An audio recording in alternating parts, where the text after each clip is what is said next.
要惊上大雨，地区翻新会阁出现新的崩山湖。这花莲一天的累积雨量，若有200毫米，就会随发补贴你。那马太安溪崩山湖水是还袂下哩，目前是继续监测水位。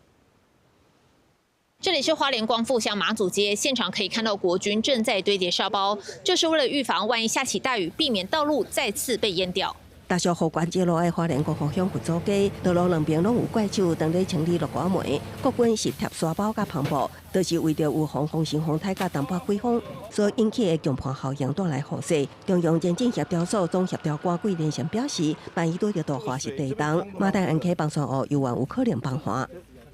两边的岩壁如果地震的话，或者是大的雨，如果上面的岩壁下来把这个我们的溢流口给遮住以后，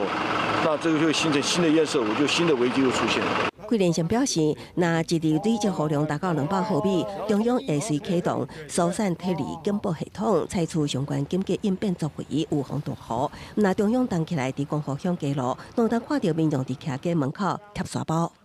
再来的话，还可以来得及读这个。因为我会怕那个水，因为我一个人呐，我的铁门都还没做啊，我再来用这个。预防雨势，搁省长花莲国福乡19透早，伫农业部林业保育署的安排，内政部空勤总队直升机搭载上台防灾研究中心，也有特殊队人员，顺利伫马太安溪崩山湖面成功导访导入小水位计，佮甲原本的测换小水位计配合，发挥崩山湖水位监测功能。 这2支水位计目前都已经正常开始运作，每10分钟会回传一笔水位资讯。相信马太安溪堰塞湖上游的堰塞湖以及应变，可以透过这2支水位计互相的搭配。无要互马太安溪崩山湖恶劣事件搁发生，中央会继续监测马太安溪水位，只要发现有故乡，才会当伫第一时间反应，确保居民的生命财产安全。公视新闻采访报道。